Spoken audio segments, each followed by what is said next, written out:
तो आज की वीडियो पाइथन में होने वाली है एनुमरेट फंक्शन इन पाइथन। क्या होता है एनुमरेट फंक्शन, ये कैसे काम करता है और इसके क्या एडवांटेजेस हैं, सारे बताऊंगा इस वीडियो में। कंप्लीट वीडियो काफी इंटरेस्टिंग होने वाली है, तो वीडियो को अभी से लाइक कर दीजिएगा, चैनल पर नहीं हो तो सब्सक्राइब भी कर दीजिएगा। चलिए बात करते हैं इस फंक्शन की, और इस फंक्शन को बताने के बाद मैं आप लोगों को नेक्स्ट वीडियो में बताऊंगा इससे रिलेटेड एक कंप्लीट प्रोजेक्ट जो कि बहुत ही अमेजिंग होगा। चलिए शुरू करते हैं और आपको समझाते हैं एनुमरेट फंक्शन इन पाइथन कैसे काम करता है। तो सबसे पहले बात करें एनुमरेट फंक्शन है क्या।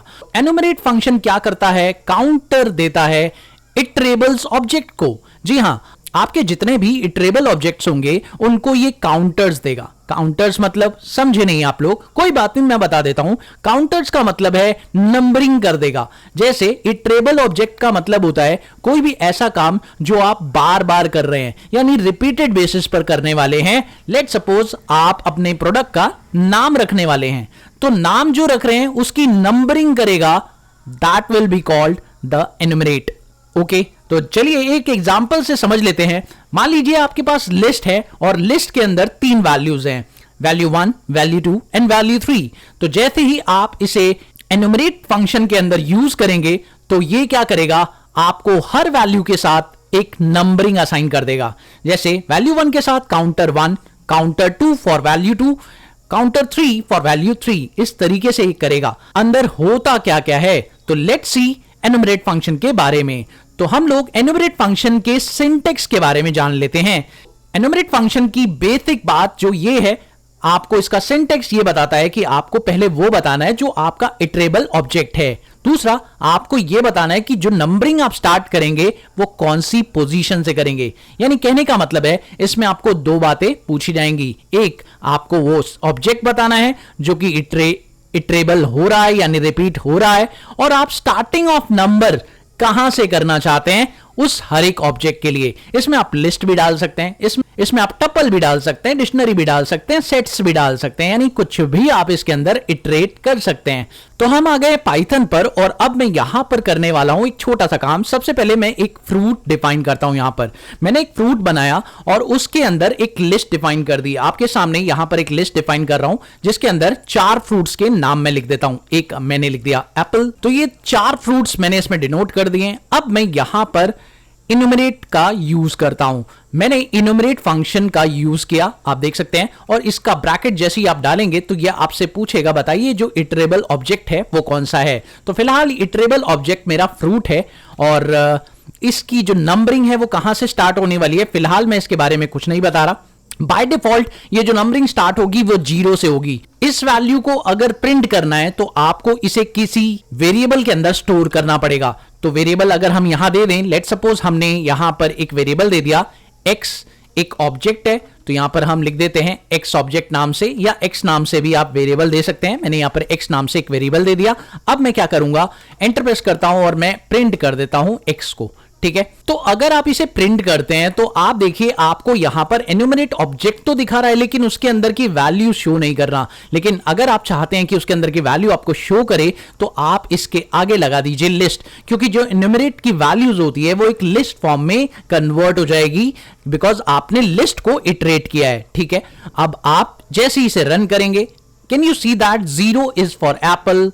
बाय डिफॉल्ट ये 0 से शुरू हुआ है। अब आप देखिए एप्पल के सामने 0 नंबरिंग, बनाना के सामने 1, मैंगो के सामने 2, चेरी के सामने 3 आ रहा है। ठीक है, अब चाहें तो आप यहां पर नंबरिंग 1 से भी स्टार्ट कर सकते हैं। तो आपको इसके लिए करना क्या होगा, सिंपली कॉमा लगाइए और यहां पर स्टार्ट लिख दीजिए, और स्टार्ट लिखने के बाद आप 1 लिखिए। जैसे आप ये करेंगे, अब आप चेक करिए, शिफ्ट F10 के साथ इसे रन करिए। अब आप देखिए जो आपकी नंबरिंग है वो 1 से शुरू हो चुकी है, यानी हर एक नंबर को, हर एक वैल्यू को एक नंबरिंग अलॉट हो गई है। इसी को बोलते हैं काउंटर वैल्यू। ठीक है, अब इसका यूज क्या है आप सोच रहे होंगे। फिलहाल मैं आपको बताऊं कि इसका यहां तक तो बहुत ही अमेजिंग यूज नहीं मिला, लेकिन हां, अगर इसे लूप के साथ आप इस्तेमाल करें तो यह बहुत ही अमेजिंग बन जाएगा। चलिए देखते हैं लूप के साथ यह कैसे यूज होने वाला है। तो जब इसे लूप के साथ आप यूज करेंगे तो आप इसे कैसे प्रिंट करेंगे, चलिए मैं आपको बताता हूं। तो यहां पर आपको करना क्या होगा, सबसे पहले आप लिखेंगे फॉर।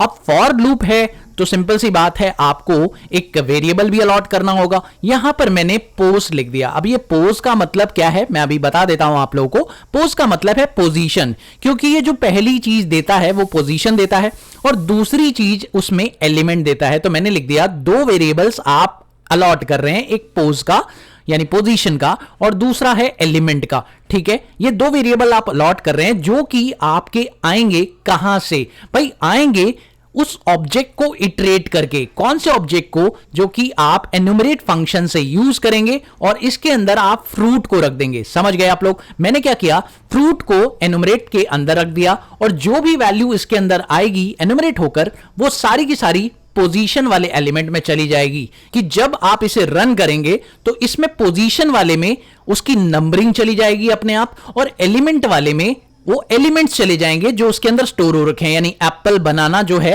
वो इसके अंदर स्टोर हो जाएंगे। That's it. और अब आपको यहां पर लूप को ओवर करना है और अब आपको यहां पर प्रिंट लेना है। प्रिंट लेते समय आप लिखेंगे एफ स्ट्रिंग और यहां पर आप इन्वर्टेड कॉमा शुरू कर दीजिए। उसके बाद आप कर्ली ब्रैकेट में पहला पोज लिख दीजिए।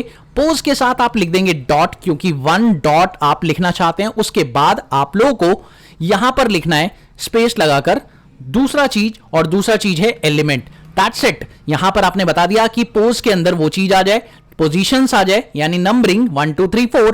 और अब यहां पर जैसे ही इसे रन करेंगे आप चेक करें क्या होने वाला है। बहुत ही कमाल की चीज हो जाएगी। अब देखिए, है ना कमाल की चीज। अब अगर आप इसे ऐसे नहीं देखना चाहते, बहुत सिंपल सी टेक्निक है, आपको पता है इसे स्टार्ट करना है 1 से, तो आप लीजिए यहां मैंने कॉमा लगाया और कॉमा लगाने के बाद स्टार्ट विद 1 कर दिया। ठीक है, अब स्टार्ट नंबरिंग आप 1 से कर दीजिए। तो अब लीजिए और कमाल की चीज हो गई। अब इसे रन करते हैं और ये लीजिए बड़ा कमाल का पॉइंट हो चुका है। अब आपकी नंबरिंग के साथ आपके एलिमेंट शो हो रहे हैं, क्योंकि इस वीडियो का अब एक प्रोजेक्ट मैं बनाने वाला हूं और उस प्रोजेक्ट की वीडियो नेक्स्ट होने वाली है। अगर आप वीडियो के यहां तक पहुंच चुके हैं तो आप फटाफट से कमेंट सेक्शन में यस लिख दीजिएगा। बस इतना सा काम आप लोग कर दीजिएगा, मुझे पता चल जाएगा कि आप मेरी वीडियोस को पूरा देखते हैं। और अगर आप देख रहे हैं ना तो कंप्लीटली सिर्फ यस लिखिए, मुझे पता चल जाएगा और मैं आपके लिए इसी डेडिकेशन के साथ और प्रोजेक्ट्स बनाता रहूंगा। मिलते हैं अगली वीडियो में एक और नए कंटेंट के साथ। तब तक के लिए देखते रहिए, सीखते रहिए द कोडर अभी।